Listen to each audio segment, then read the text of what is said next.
I stand on the deck of my newly purchased beach house, savoring the ocean breeze when my phone rings. It's my father after 3 years of silence. He wants to visit. As I hang up, memories flood back. Years of wearing my stepbrother Troy's old clothes, eating his leftovers, being treated as less than. Now at 32, I've finally made it on my own terms. Little does my father know that his visit will reopen old wounds and force me to make the most defining decision of my life. The call from my father sends me spiraling back to my childhood. Before I was 8, life had been normal, maybe even happy.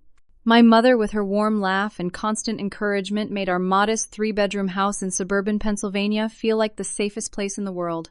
Dad worked as a manager at a local manufacturing plant, and Mom taught 2nd grade at the elementary school just a mile from our home. We weren't wealthy, but there was always enough food, enough love, enough security. Then came that Tuesday in April. I was sitting in my 3rd grade classroom when the school principal appeared at the door, her face grave. Within hours, I learned that my mother had collapsed in the teacher's lounge. An aneurysm, they said, sudden and catastrophic. The doctors told us she felt no pain, but that provided little comfort to an 8-year-old girl who just wanted her mom back. Dad fell apart. For months, he moved through our house like a ghost, forgetting meals, missing parent-teacher conferences, sometimes staring at Mom's photo for hours. I learned to make my own lunches, to remind him about school projects, to cry silently into my pillow so he wouldn't feel worse than he already did. Then, Linda entered our lives. Dad met her at a grief support group 11 months after Mom died.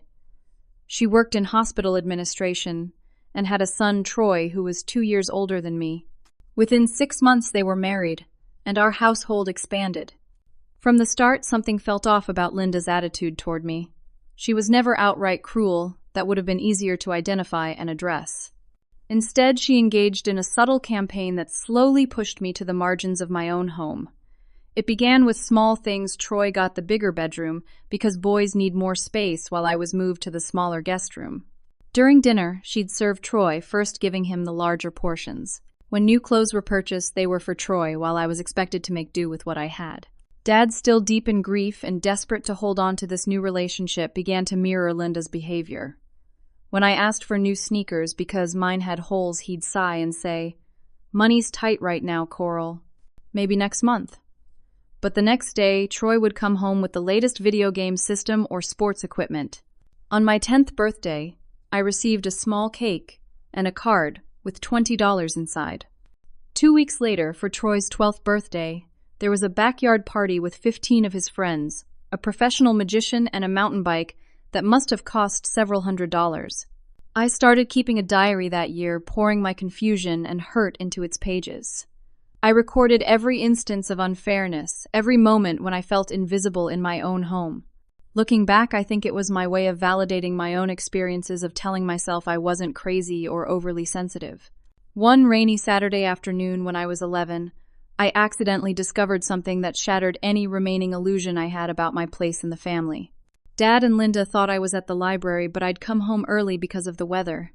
I heard them talking in the kitchen, their voices low but clear enough to carry up the stairs. Frank, Linda was saying, "We need to be practical about expenses. Troy is a growing boy. He's the man of the future in this family. It makes sense that we invest more in him right now." "I know, but I promised Marie before she died that I'd always put Coral first," my father replied, his voice weak, uncertain. "That was before you had Troy to consider," Linda countered smoothly. "Marie would understand that circumstances have changed. Besides, Coral seems fine with hand-me-downs. She's not the type to care about material things, and that's admirable. We're teaching her valuable lessons about not being wasteful." There was a pause before my father spoke again. "I suppose you're right.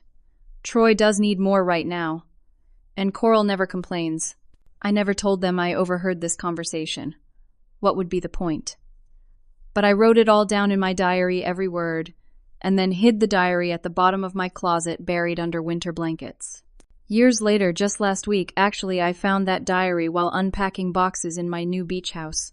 Holding that small book with its faded cover, I was transported back to that confused, hurt child who couldn't understand why she wasn't enough. Reading those entries, including the transcript of that kitchen conversation, I realized something I couldn't comprehend. As a child, my father had made a choice. Given the opportunity to honor his promise to my dying mother, or please his new wife, he chose the latter, and he continued making that same choice in large and small ways throughout my childhood.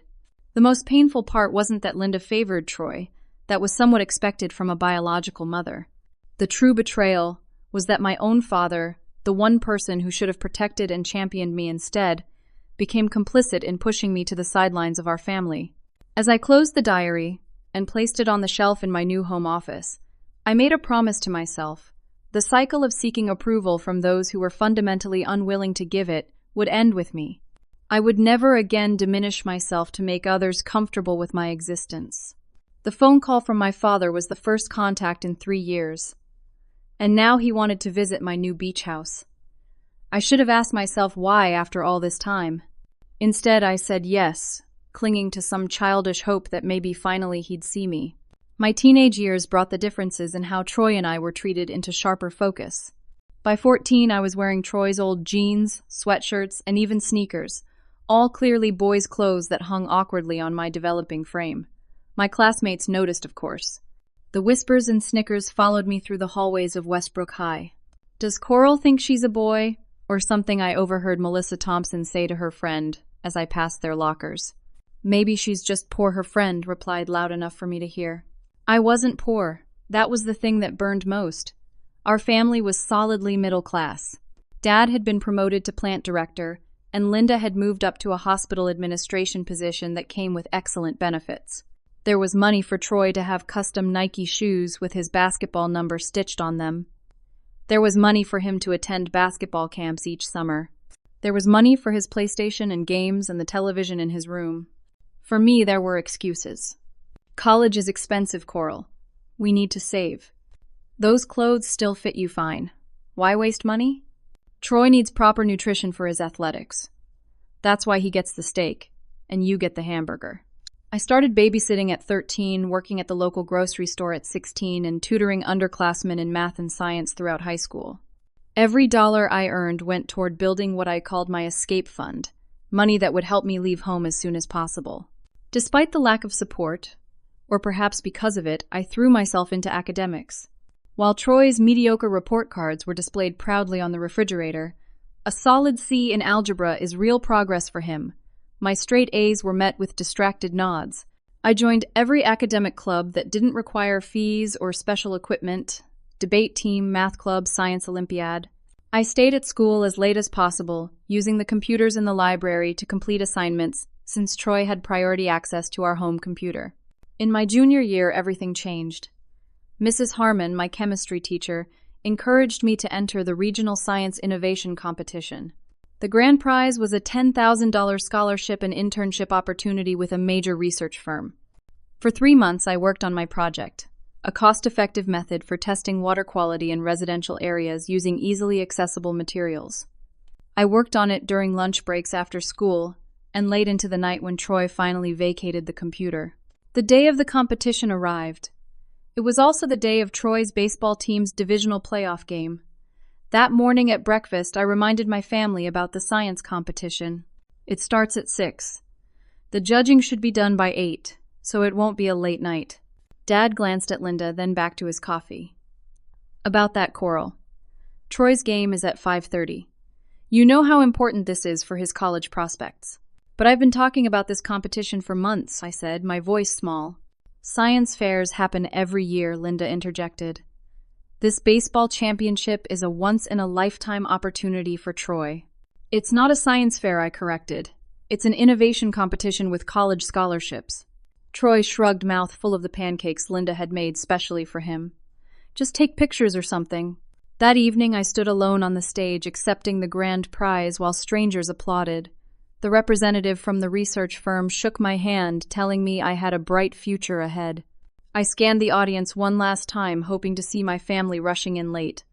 The seats remained filled with other people's parents.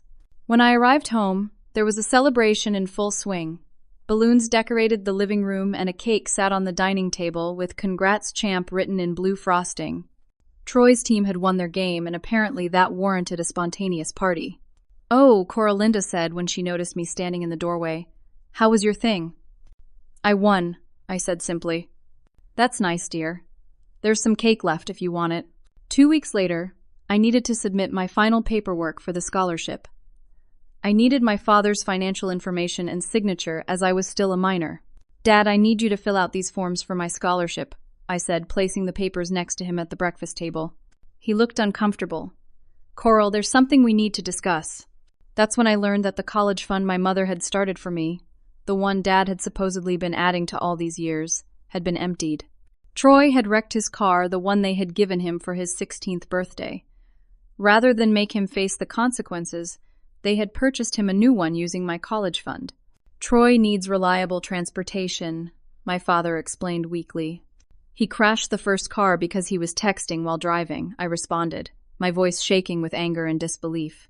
Boys will be boys, Linda said, with a dismissive wave. Besides, you've got that scholarship now, right? So it all worked out. The $10,000 would barely cover a semester at most universities, but pointing this out seemed futile. In that moment, I realized that no achievement of mine would ever matter, as much as Troy's most basic needs or wants.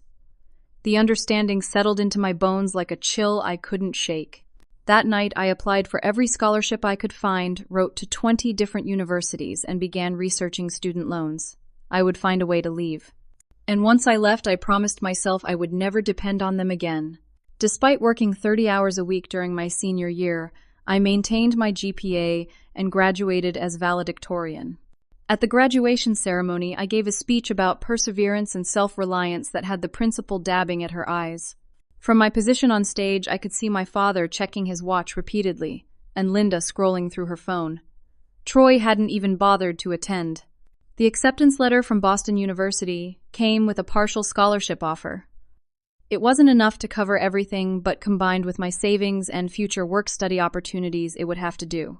When I announced I'd be moving to Boston in August, my father looked surprised, as if he hadn't quite believed I'd actually leave.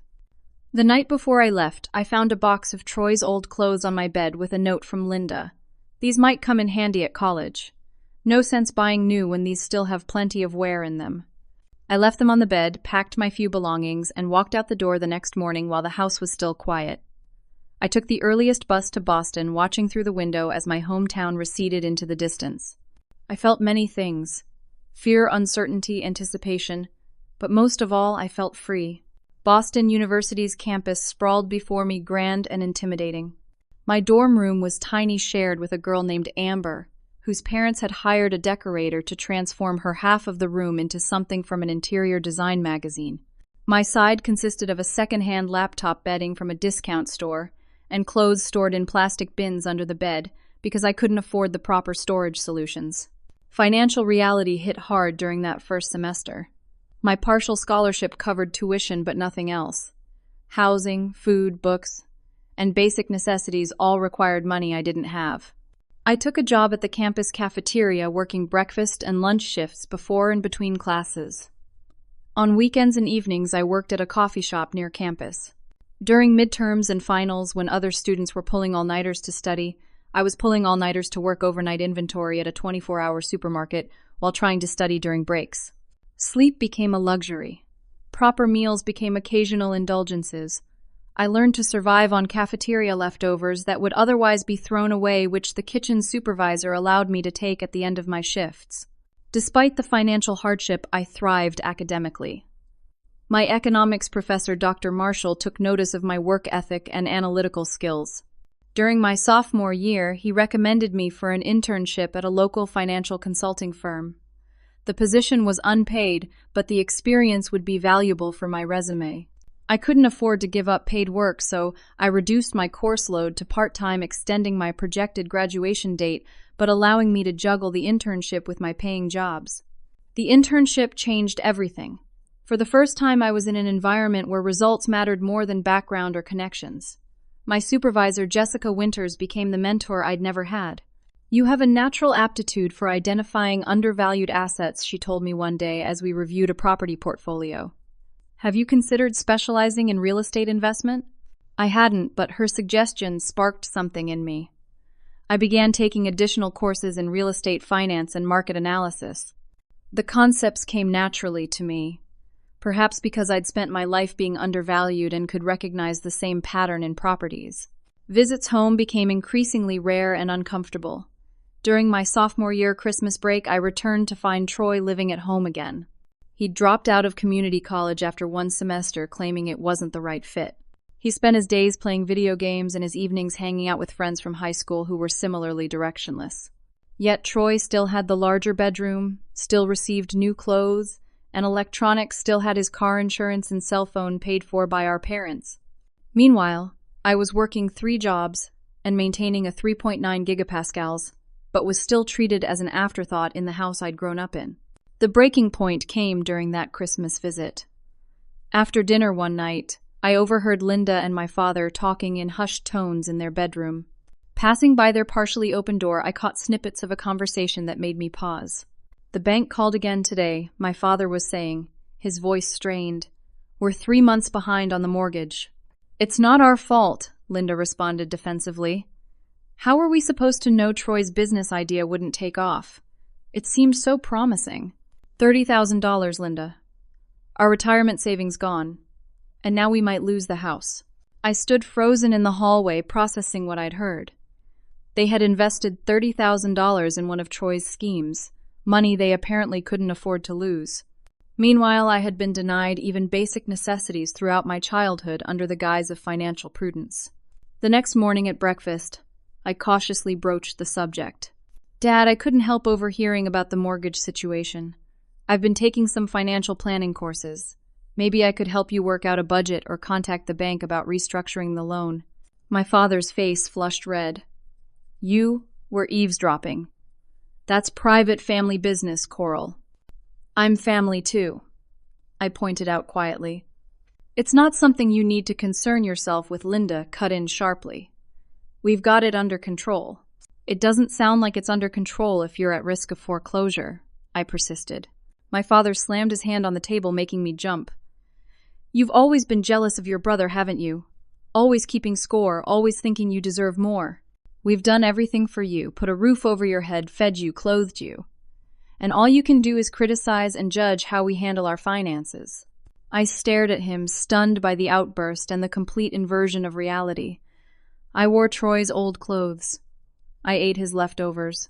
I worked since I was 13 to buy my own necessities while you funded his every whim. And now you've lost your retirement and possibly your house backing another of his half-baked schemes. How is pointing that out being jealous? "That's enough," Linda interjected. "Your father has high blood pressure, Coral. You're upsetting him with these accusations." I looked between them. My father red-faced and defensive, Linda protective and dismissive. They would never see me clearly. They would never acknowledge the disparity in how Troy and I had been treated.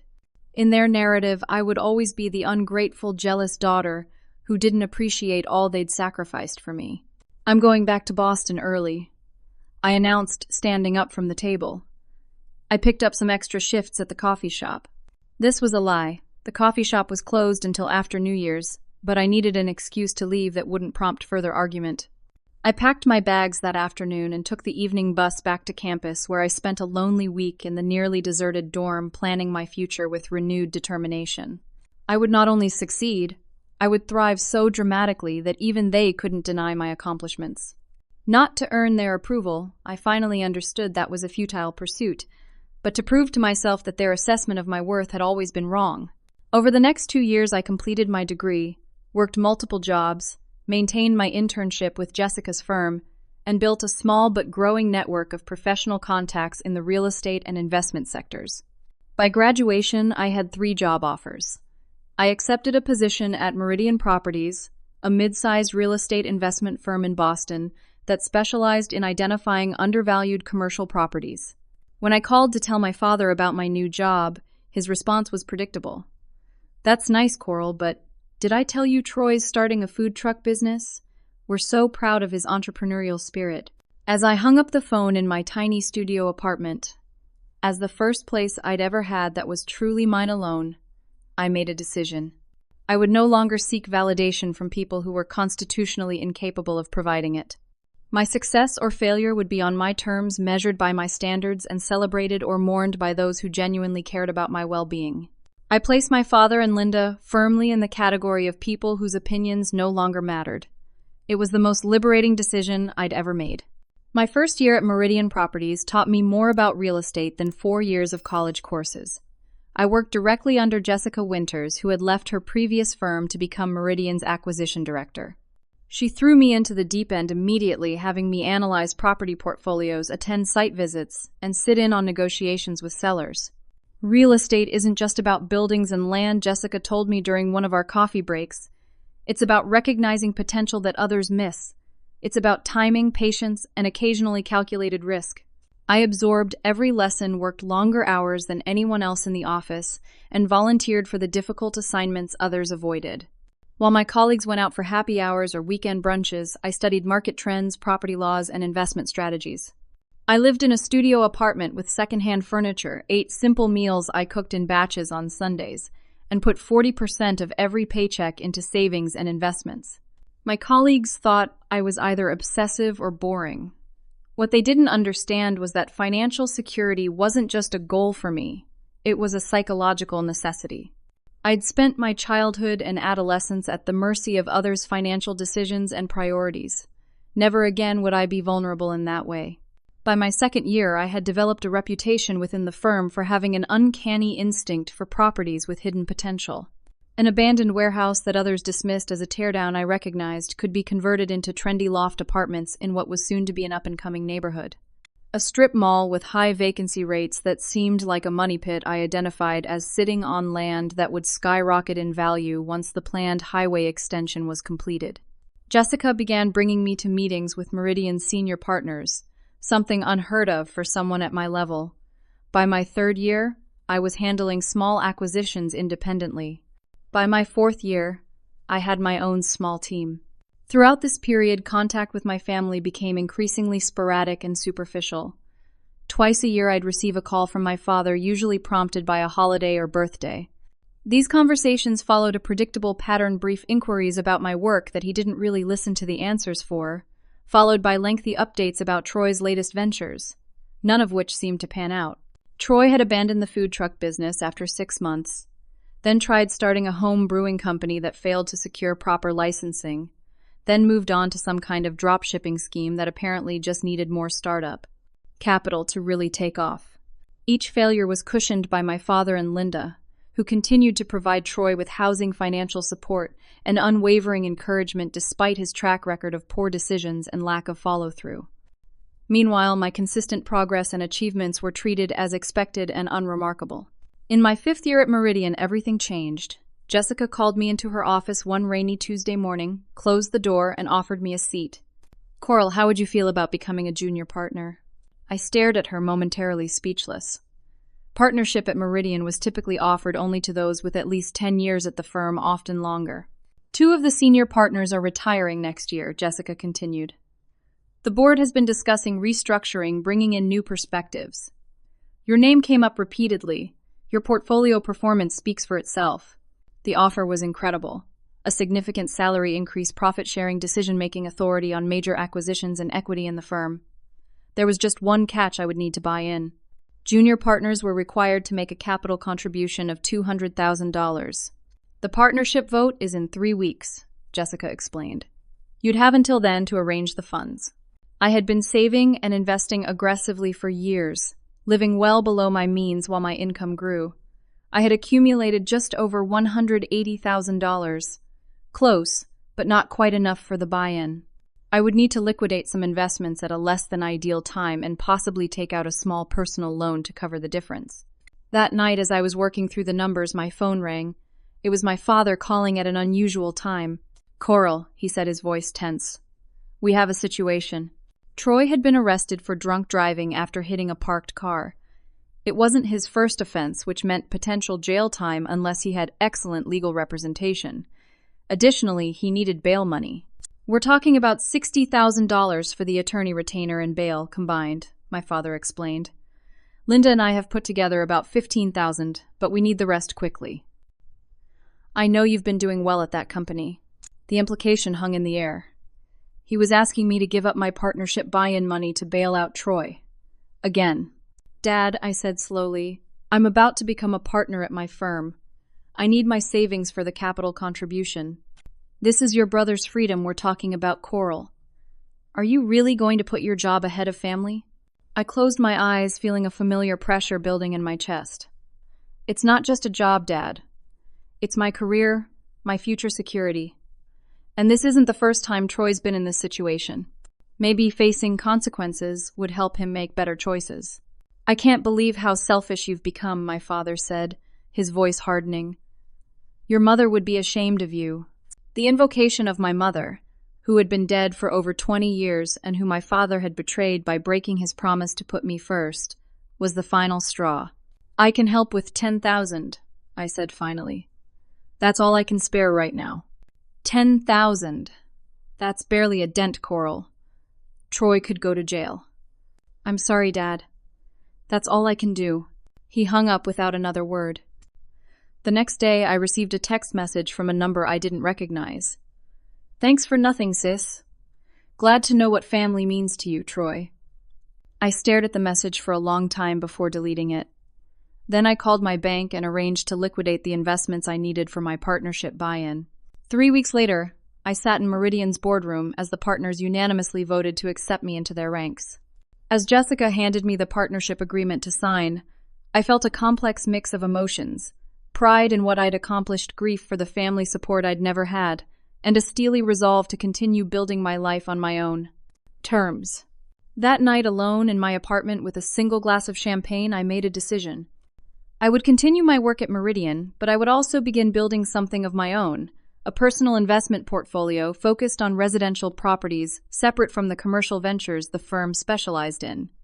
Something that was entirely mine, answerable to no one else's vision or approval. I opened my laptop and began researching beachfront properties along the New England coast.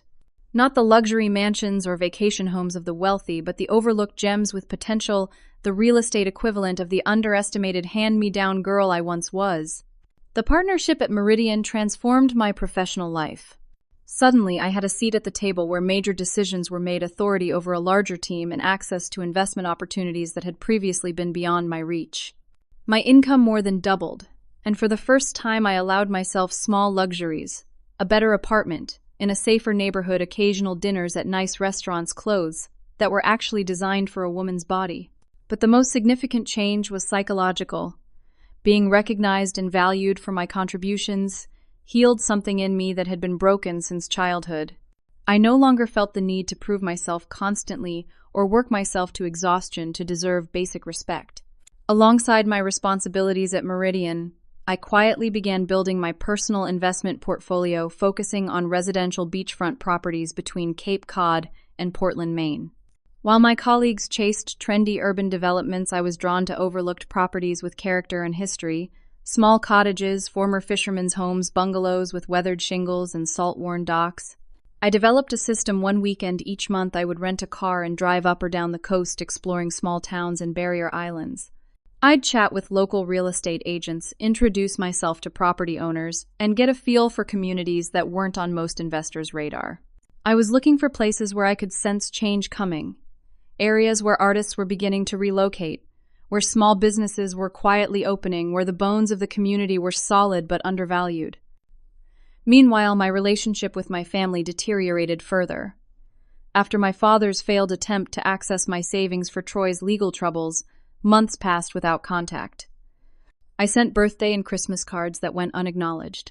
Through mutual acquaintances from my hometown, I learned that Troy had avoided jail time thanks to a plea deal, had moved back into our parents' house, and had started yet another business venture selling custom sports merchandise online.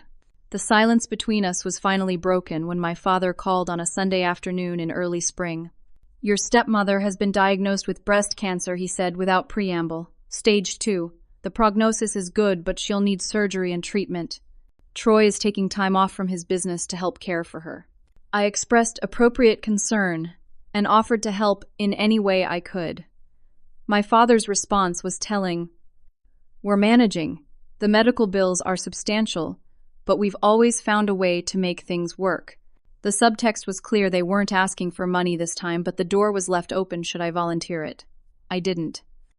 Instead, I sent a large flower arrangement to the hospital after Linda's surgery and a gift basket of premium foods during her recovery. Gestures that acknowledged the situation without crossing the financial boundary I established. 3 months later, Jessica called me into her office again. "I'm leaving Meridian," she announced. "I've been offered the position of Chief Investment Officer at Barrett Global in New York, and I want you to come with me." The offer was tempting. Barrett Global was a major player in international real estate development, and the position Jessica described would come with significant advancement and compensation. But it would also mean relocating to New York and abandoning my carefully cultivated network of contacts along the New England coast. After several days of consideration, I declined. Jessica understood but was clearly disappointed. "You're making a mistake, Coral. There's a ceiling for you here. The old guard at Meridian will never let a woman under 40 into senior leadership no matter how brilliant you are." She was probably right, but my decision wasn't about Meridian. It was about maintaining control over my own path forward. Moving to New York for Barrett would mean adapting to someone else's vision, following someone else's lead. I was done with that. Jessica's departure created both challenges and opportunities. Without my mentor's protection, I faced more skepticism and scrutiny from the remaining partners. But her absence also created space for me to establish my own reputation and approach. By this point, my personal portfolio had grown to include 6 small beachfront properties. I rented 5 of them as vacation homes, generating steady income while renovating the 6th as a potential personal residence. The work was consuming but deeply satisfying. Each property represented a piece of New England coastal history preserved and renewed through my vision. 3 years after becoming a partner at Meridian, I spotted an unusual opportunity. A beachfront property in Little Compton, Rhode Island came on the market at a price significantly below comparable listings. The house was a sprawling shingle-style cottage built in the 1922 with 5 bedrooms, a wraparound porch, and direct beach access on a secluded cove. The listing agent explained the situation. The elderly owner had died suddenly, and his children, who lived on the West Coast, wanted a quick sale to settle the estate. They were motivated sellers who hadn't spent time in the house for years and had no emotional attachment to it. I toured the property the day after it was listed. The house needed work, the roof leaked in places, the electrical system was outdated, and decades of New England winters had taken their toll on the exterior. But the bones were solid, the location extraordinary, and the potential unmistakable. I made an offer the same day, slightly below asking, but with a promise of a quick closing and no contingencies. It was accepted within hours. 2 weeks later, as I signed the closing documents, I felt a profound sense of achievement. This house, this beautiful, neglected, potential-filled house, was mine. Not an investment property to be rented out or flipped, but my home. The place where I would build the life I deserved on my own terms. The renovations began immediately and quickly revealed challenges I hadn't anticipated. The roof didn't just need repairs, it needed complete replacement. The electrical system wasn't just outdated, it was dangerously inadequate and required rewiring the entire house. The foundation had damage that hadn't been visible during the inspection. My carefully calculated renovation budget doubled, then nearly tripled. I liquidated 2 of my smaller investment properties to cover the costs, telling myself the sacrifice would be worth it for this house that had captured my heart. Then came the day that nearly broke me. The contractors were removing a section of wall to expand the kitchen when they discovered extensive water damage and mold. The remediation would add another $40,000 to the already bloated budget. I sat on the porch steps that evening, watching the sunset over the cove, and questioning every decision that had led me to this point. Had I been too impulsive, too emotional?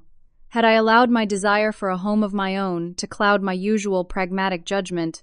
As darkness fell, I decided to take one last walk through the partially demolished house before calling my financial advisor in the morning to discuss more drastic measures.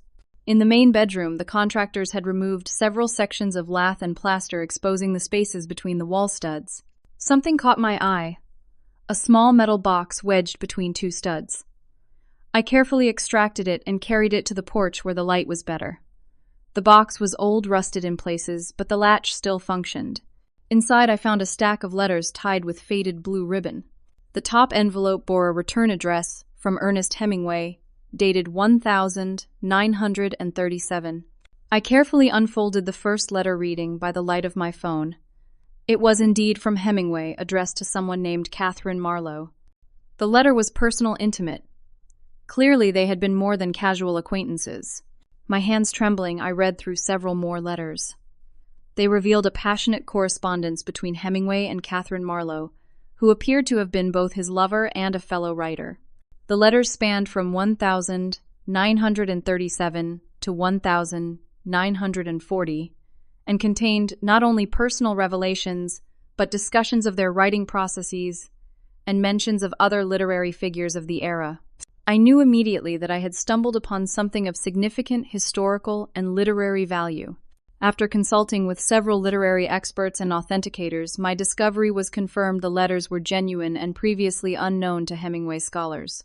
They provided new insights into a period of his life that had been relatively undocumented. The subsequent interest from universities, museums, and private collectors was intense. After careful consideration, I decided to donate several of the letters to Hemingway's estate and a prominent university archive, while auctioning the remainder to fund the completion of my house renovations. The auction exceeded all expectations.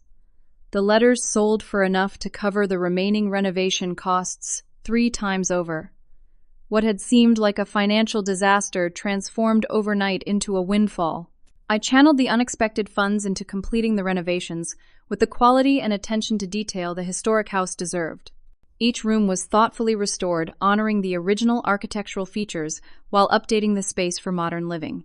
I added a home office overlooking the ocean, a gourmet kitchen with professional-grade appliances, and a library with built-in bookshelves that stretched to the ceiling.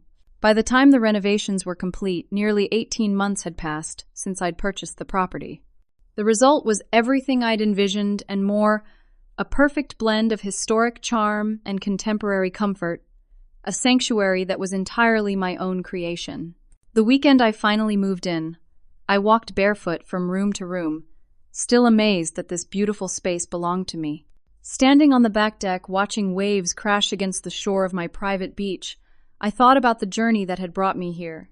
From the girl in hand-me-down clothes who slept in the smallest bedroom to the woman who owned this magnificent house through her own determination and effort, I had created security for myself.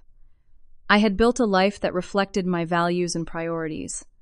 I had transformed neglected properties into homes, just as I had transformed my own neglected potential into success. That night, sleeping in my new home for the first time, I dreamed of my mother. In the dream, she was sitting on the porch smiling as she looked out at the ocean. "You did it, Coral," she said simply. "You built a beautiful life." I woke with tears on my cheeks, but a profound sense of peace in my heart. Whatever happened next, I was ready to face it on my own terms, in my own home, secure in the knowledge of my own worth. 3 weeks after I moved into the fully renovated beach house, my phone rang with a number I rarely saw anymore. "My father." "Coral," he said, when I answered his voice, carrying a warmth I hadn't heard in years. "It's been too long. How are you?" Suspicious of this sudden interest, I kept my response brief and non-committal. Then he continued. "I heard through the grapevine that you bought a place down in Rhode Island. On the beach, no less. Sounds like you're doing well for yourself." The grapevine was likely social media. I had posted a single photo of my ocean view without details about the location or property. Someone from my hometown must have seen it, and word had gotten back to him. "Yes, I found a place I love," I replied cautiously. "Well, your stepmother and I were thinking we might take a little drive down to see it. Troy and his family are staying with us right now. They're between places, and they could use a little beach vacation, too. How about this weekend?" The request stunned me. After years of minimal contact, suddenly my entire family wanted to visit. Something felt off, but a small, stubborn part of me, that little girl who still craved her father's approval, couldn't bring herself to refuse. "This weekend would be fine," I heard myself say. "But the house is still settling in. I can recommend some nearby hotels." "Oh, we wouldn't want to impose," my father said quickly. "We can all stay at a hotel. We just want to see your new place and catch up." We settled on Saturday at 11 in the morning. After hanging up, I sat on my deck watching the waves and trying to understand my own mixed feelings. Part of me hoped this visit represented genuine interest in my life, perhaps even pride in what I'd accomplished. The more realistic part recognized that the timing and suddenness likely meant they wanted something. Saturday arrived with perfect beach weather, sunny warm with a gentle breeze coming off the ocean. I spent the morning tidying the already immaculate house and preparing a light lunch of fresh seafood salad, crusty bread, and local wine. At precisely 11, a car pulled into my circular driveway. To my surprise, only one vehicle arrived, though I'd expected two, given that Troy apparently had a family now. As they exited the car, I took in the changes 3 years had wrought. My father looked older than his 62 years, his shoulders slightly stooped, his hair completely gray. Linda, recovered from her cancer treatment, appeared thin but energetic. Troy had gained weight, his formerly athletic frame now soft and rounded. Behind him came a petite blonde woman I assumed was his wife, carrying a toddler on her hip. Another child, a boy of about 4, clung to Troy's hand. I greeted them on the porch, accepting awkward hugs and introductions to Troy's wife Ashley and their children Mason and Emma. As we moved inside, I noticed how their eyes widened at the soaring ceilings, the gleaming hardwood floors, the panoramic ocean views. "This is quite a place," my father said, his tone difficult to read. "You must be doing very well." "I've worked hard," I replied simply. The tour proceeded through the downstairs rooms, the gourmet kitchen with its marble countertops, the formal dining room with seating for 12, the library with its floor-to-ceiling bookshelves, and the sunroom overlooking the private beach. With each new space, the atmosphere grew increasingly tense, though everyone maintained polite smiles. "How many bedrooms?" Linda asked as we climbed the curved staircase to the second floor. 5, I answered, plus a home office. The master suite drew audible gasps. The king-sized bed facing floor-to-ceiling windows with ocean views, the spa-like bathroom with its soaking tub and walk-in shower, the private balcony. The guest rooms, each with its own theme and attached bath, were similarly impressive. We ended the tour back on the main deck, where I'd set the table for lunch. As we settled into the comfortable outdoor furniture, my father cleared his throat. "Coral, I have to say I'm amazed.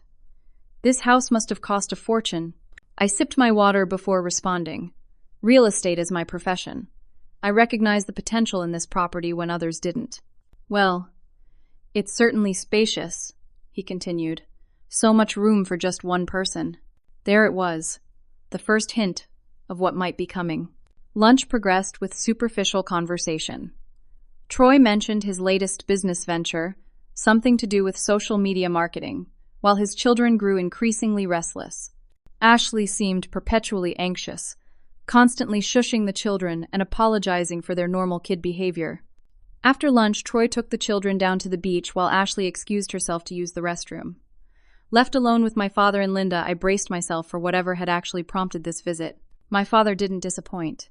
Leaning forward in his chair, hands clasped, he adopted the expression he'd always used when delivering what he considered fatherly wisdom. "Coral, seeing this beautiful home has got me thinking. You know, Troy's been having a tough time lately. The economy's been hard on small businesses, and with 2 young kids, they're really feeling the squeeze. They've been staying with us for almost 6 months now." I nodded, but didn't speak, waiting for him to continue. "Their apartment was too small for a family of 4, and the neighborhood wasn't good for the kids. They've been looking for a place, but everything's so expensive these days." Linda jumped in. "The children need stability, a yard to play in, good schools. Troy and Ashley are such devoted parents, but they're struggling to provide the environment those kids deserve." My father gestured expansively toward the house. "And then we saw this place. Coral, this would be perfect for your brother's family." Despite having sensed this was coming, the audacity still stunned me. I set down my water glass carefully before responding. "Perfect how exactly?" "Well, it's obvious, isn't it?" my father continued, gaining confidence. 5 bedrooms, 1 for Troy and Ashley, 1 for each of the kids as they grow older, even a playroom. The beach right there for the children. All this space, and you're just one person. "One person who bought and renovated this house," I pointed out quietly. Linda leaned forward, her voice taking on the reasonable tone she'd always used when explaining why Troy's needs trumped mine. "Of course you worked hard for this, Coral. No one's saying you didn't. But family helps family. You're doing so well in your career, you could easily buy another place. Maybe something more appropriate For a single woman? A nice condo in the city, perhaps? I looked between them, processing what they were actually suggesting. Are you asking me to give my house to Troy? Not give necessarily, my father backpedaled slightly. Maybe rent to them at a reduced rate, or work out some kind of arrangement. You know Troy's business is right on the cusp of success. Once it takes off, he could buy it from you. Based on Troy's track record, on the cusp of success likely meant about to fail completely, and a reduced rate would undoubtedly become no rate at all once they moved in. I don't think that would work, I said carefully. This is my home, not an investment property. My father's expression hardened. You always were selfish, Coral. Even as a child. Always keeping score, always thinking about yourself first. The irony of this accusation might have made me laugh if it weren't so painful. Before I could respond, Troy returned from the beach with his children, both sandy and wet. This place is amazing, he said, dropping into a chair. The kids love it. Mason's already asking when we can come back. Actually, Linda said, with a significant look at my father, we were just discussing that. Excusing myself to get more ice, I stepped into the kitchen, needing a moment to collect myself. Through the window, I could see Linda speaking animatedly to Troy, gesturing toward the house. His expression brightened visibly. I was about to return to the deck when I heard voices from the hallway. Troy and Ashley had come inside, presumably to clean up the children. They had stopped just outside the guest bathroom, speaking in low but clear voices. Did you see the master bathroom? Ashley was saying. It's bigger than our whole apartment was. Mom says she thinks Coral might let us move in, Troy replied. Can you imagine living here? But could we afford it? Even with reduced rent. Troy laughed, a sound that sent a chill through me. Come on, Ash. You know Coral. She always gave up whatever she had. Remember that time in high school when Dad made her give me her car after I wrecked mine? She'll do the right thing again. I hope so, Ashley said. I already promised the kids they'd be living by the beach soon. Besides, Troy continued, his voice dropping further. I've already talked to a realtor friend about this place. Do you know what we could sell it for? Even after buying something smaller, further inland, we'd pocket at least $1 million. All our problems solved. My blood ran cold. They weren't just expecting me to let them live in my home, they were already planning to manipulate me into signing it over, then sell it for profit. They had promised their children something that wasn't theirs to give. They had discussed this plan before ever seeing the house. I slipped out the side door of the kitchen and took several deep breaths of ocean air. The shock and hurt were intense, but alongside those emotions rose something unexpected: clarity. For the first time, I saw my family's dynamic with perfect crystalline understanding. This had never been about Troy needing more than me.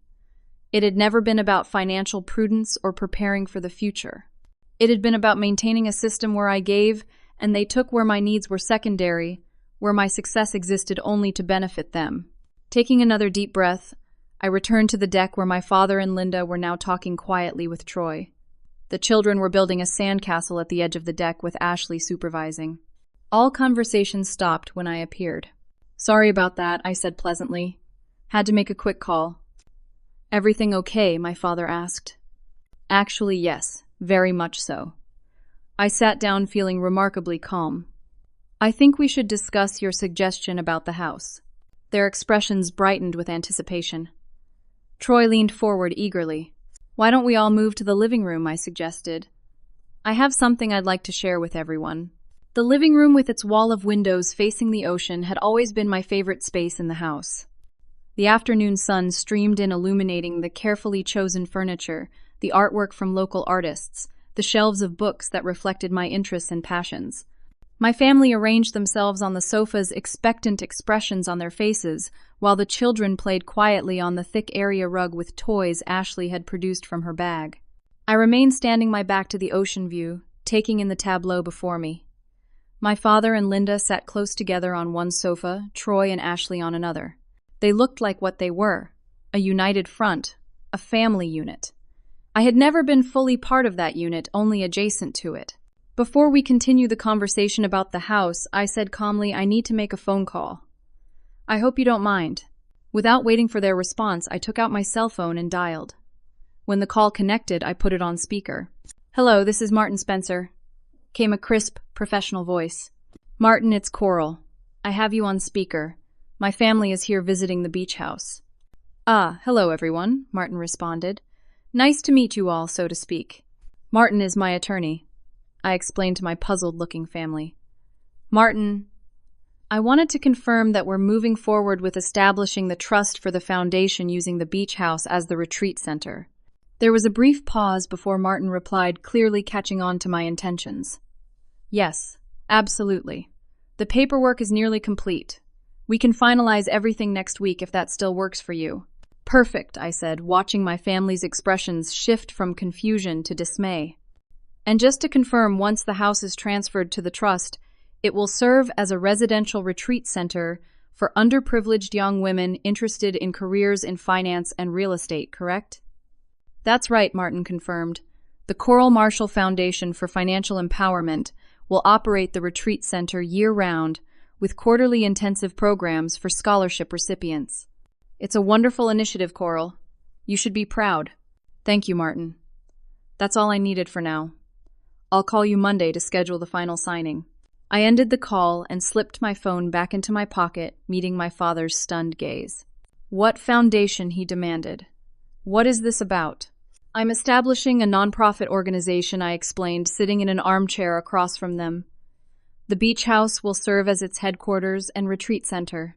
We'll offer education, mentorship, and networking opportunities to young women from disadvantaged backgrounds who want to pursue careers in finance and real estate.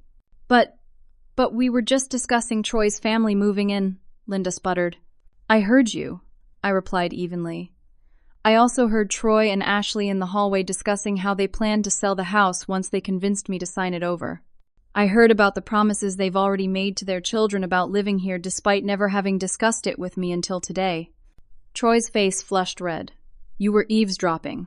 That was a private conversation. In my home, I pointed out. Where you were discussing plans to take my home from me. My father leaned forward, his expression a mixture of anger and calculation. Coral, be reasonable. This foundation idea, it's noble but impractical. Family should come first. Blood comes first. I looked at him for a long moment. This man who had chosen his new wife's son over his own daughter countless times, who had broken his promise to my dying mother, who now had the audacity to invoke the sanctity of blood ties. When I was growing up, I said quietly I wore Troy's hand-me-downs even though they were boys' clothes that didn't fit properly. I ate his leftovers. I used his old school supplies. I worked since I was 13 to buy basic necessities while you funded his car, his hobbies, his failed business ventures. When I needed money for college, I discovered you'd emptied my college fund to buy Troy a new car after he wrecked the first one. At every turn, you chose him over me. We did the best we could, Linda, interjected defensively. We had limited resources. It was never about resources, I replied. It was about priorities. I was never a priority in this family. And that's okay. I've made peace with that. I built my own life, my own success, my own happiness, without your support. What I won't do is continue the pattern by handing over the home I worked so hard to create. So that's it, Troy demanded. You're just going to let my kids live in some cramped apartment while you give your house to strangers.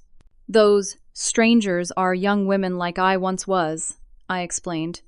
Girls who don't have support, who are told they're worth less than others who need someone to invest in their potential. And yes, that's exactly what I'm doing. I stood and walked to the window, looking out at the ocean for a moment before turning back to them. I am willing to help you, though, all of you, in ways that actually address the real issues.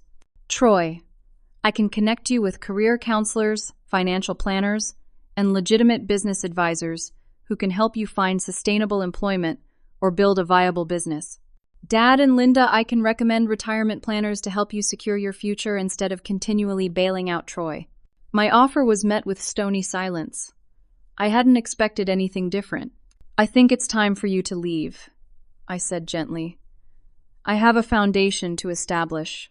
You'll regret this, my father said, standing abruptly. When you're old and alone, you'll wish you'd valued family more. I smiled slightly. I do value family, the family I choose. Friends who celebrate my successes rather than trying to exploit them. Colleagues who recognize my worth. Mentors who invest in my growth. The young women who will find support and opportunity through my foundation. That's the family I'm building. They gathered their belongings in tense silence. As they headed toward the door, I addressed Troy directly. I meant what I said about helping you build something sustainable, Troy. Not by giving you my house, but by teaching you what I know about financial planning and investment. The offer stands if you ever want to take it. He didn't respond, but Ashley paused, looking back at me with an expression I couldn't quite read. Perhaps a mixture of resentment and reluctant respect. After they left, I returned to the deck and sat watching the waves, processing the confrontation and its aftermath. I didn't feel the triumph I might have expected, nor the guilt my father had tried to instill. Instead, I felt a profound sense of peace, the certainty that I had made the right decision not just for myself, but for the young women who would benefit from the foundation. The Coral Marshall Foundation for Financial Empowerment became reality 3 months later. The beach house, with some modifications to accommodate small groups, served as its headquarters and retreat center. 4 times a year, we hosted intensive 2-week programs for young women from disadvantaged backgrounds who showed promise in finance and real estate. The rest of the time, the foundation operated mentorship programs, offered scholarships, and built networks of support for its participants. My father never contacted me again after that day. Troy sent a terse email 6 months later accepting my offer of financial planning assistance, but our relationship remained strictly professional and distant. Linda sent a Christmas card the following year, a generic printed card with no personal note. I responded in kind. I purchased another home for myself, a smaller but still lovely cottage further up the coast where I could retreat between foundation activities. My career continued to flourish, as did my personal investment portfolio. At 35, I was financially secure, professionally respected, and emotionally at peace. Today marks the first anniversary of the foundation's creation. I'm sitting on the deck of what was once my dream home, watching our newest group of scholarship recipients explore the beach. 20 young women ages 18 to 24, all bright, determined, and hungry for opportunity, just as I once was. Earlier during our welcome dinner, one of them asked me why I created the foundation. "You could have kept this beautiful house for yourself," she said. "Why give it away?" I told her about growing up wearing hand-me-downs and being told to be grateful for leftovers. I explained how I had learned that true generosity isn't giving others what you don't want anyway. It's investing in potential, in growth, in transformation. Sometimes that includes investing in yourself. The most important lesson I've learned, I told her, is that you determine your own worth. Not your family, not your circumstances, not your past. You decide what you deserve and what you're capable of achieving. And sometimes the most generous thing you can do is refuse to settle for less than that. As I watched these young women walking along the shore laughing and talking animatedly about their dreams, I know with absolute certainty that this house has finally found its true purpose. Not as a symbol of my success or a trophy to be coveted, but as a launching pad for new journeys, new successes, new lives built on self-worth and determination. The foundation of my childhood may have been shaky, built on conditional love and systematic inequality, but the foundation I'm building now, both literally and figuratively, is solid, sustainable, and focused on lifting others as I rise, that I believe is the truest measure of success. Have you ever had to make a difficult choice between what others expected of you and what you knew was right for yourself? I'd love to hear your stories in the comments below. If this story resonated with you, please like and subscribe to our channel for more content that explores complex family dynamics and personal growth. And if you know someone who might find inspiration in Coral's journey, please share this video with them. Thank you for listening, and remember, your worth isn't determined by how others treat you, but by how you choose to treat yourself and others.